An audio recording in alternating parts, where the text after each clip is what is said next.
Hi, it's Shawn Casemore. Thanks a lot for joining me on another one of my empowerment series videos where I share with you ideas on how to empower your team to perform. You know, a question I get a lot is, Shawn, how do I change these millennials? Now, hold up, before you get upset and put comments below, this isn't a video on picking on millennials. In fact, possibly quite the contrary. But what I wanted to do was, because I run into so many executives and CEOs that are struggling with how to engage younger generations, I wanted to dedicate a brief video to some practices that I've been helping others employ that seem to be working very well. Now, let me counter this by saying I spend a lot of time doing field research.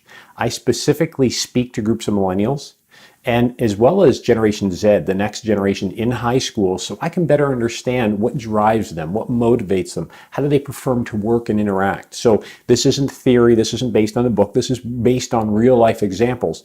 And then I help my clients employ some of these, and we measure what works most effectively, which is versus what doesn't work as effectively for their organization. So I wanted to counter this because this isn't another theoretical talk, okay?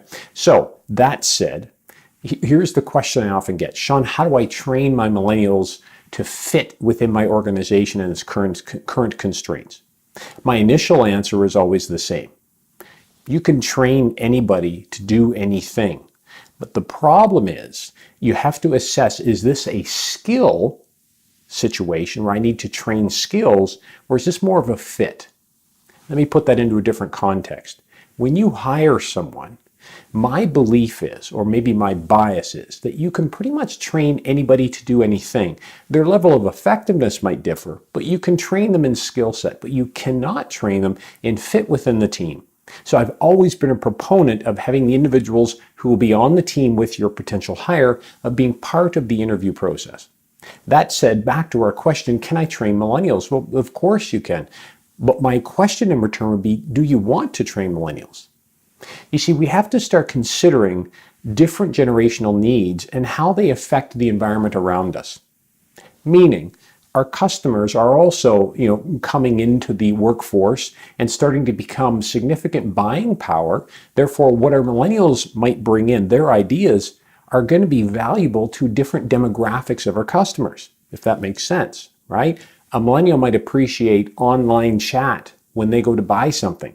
Our employees might prefer chat within our working environment. Those two connect, and their ideas around communication might help us communicate with our younger generation of customers. So it's a lot of value here. So what I want to suggest you do when it comes to it, if you're sitting in the position of saying, Shawn, I'm having a difficult time engaging my millennials, I want to change your thinking a little bit. First off, I'd like you to do this. I'd like you to sit down with just the younger generations in your team or in your environment, depending on the size of your organization, and have a dialogue with them. What do they like about working where they work in your company or in your team? What do they dislike? What do they find most challenging? What would they like to see changed? I'd like you to take this information, and I'd like you to have the exact same questions and ask those questions of a different generation in your work environment. Possibly you've got millennials, Gen X, and baby boomers, right? Each separated by about 20, 25 years in age or so, right? Maybe closer to 30. If you've got just a couple generations, you can just do these two groups. If you've got 3 generations, I'd suggest to do 3 groups. But what you want to find out is, in your working environment, how do these generations answer the exact same questions? And then find the distinctions. That's what I do in a lot of my consulting work. I look for distinctions.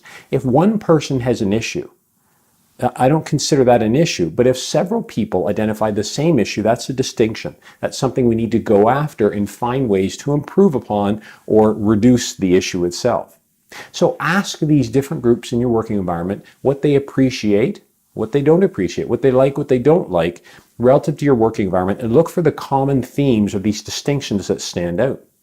Then I want you to go back to the entire team and say to them, hey, based on these discussions we had, here is your feedback. I'd like to now have a conversation with you about how do we approach that feedback? How do we improve some of these areas? Now notice what I did. I met with different age groups to collect the feedback, but I presented it to all of the age groups together. There has to be a point at which I help them kind of connect with this information as their information. Now, absolute worst case, somebody may speak up and say, hey, those points are important to me. The points at the bottom are important to me. My response would be, well, we're all here working together, so all of this is important to all of us.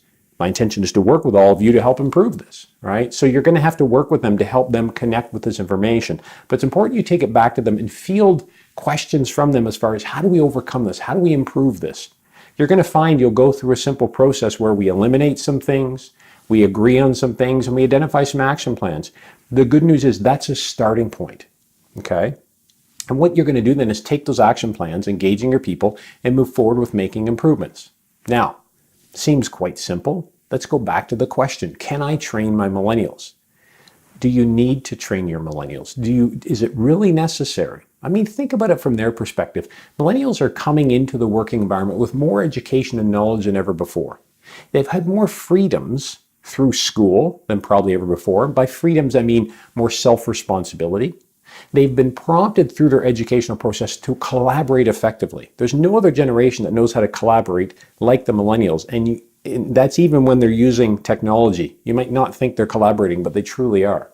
Now, of course, there's maybe some downfalls. They have a harder time with face-to-face contact, but I find that's not everybody, right? There's a lot of millennials I know I can have a great face-to-face conversation with, but there are some distinctions.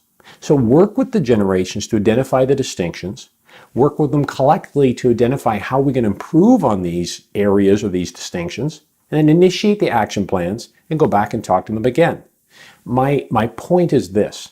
It doesn't make sense to change our working environment to fit millennials, nor does it make sense to change millennials to fit the working environment. What we have to do is change our working environment to suit all, which means we're going to do some things millennials want, we're going to do some things Generation X wants, we're going to do some things baby boomers want, and you need to continue to do this as generations flow through your working environment. Think about the next generation coming in, they're going to want something different again. So I would suggest to you, and my point in this video is, we need to look at generations as having differences that are preferences for them. Some are more important than others. So we need to identify what's important, those distinctions, and then act on them with the support of our people. If you do that, you're going to have a more productive workplace, and a more engaged workforce, and you're going to have generations, just by dint of this exercise, that are working more closely together and understand more of the distinctions in each other's generations. So it's a great team building, as much as I hesitate to use that phrase. I call it productive team building. It's a productive team building type approach that's going to engage your workforce. Thanks a lot for listening to this video. If you'd like more videos on engaging different generations or empowering your workforce or your team, make sure you check out my YouTube channel. You can subscribe. I believe the button is up top. And there's more information down below on how to reach me. If you have further questions or comments I can answer, reach out on social media, leave comments below. I'd love to get in touch with you. So with that, I'd like to thank you for joining me in this video, and I look forward to speaking with you again soon. Have a great day. Take care.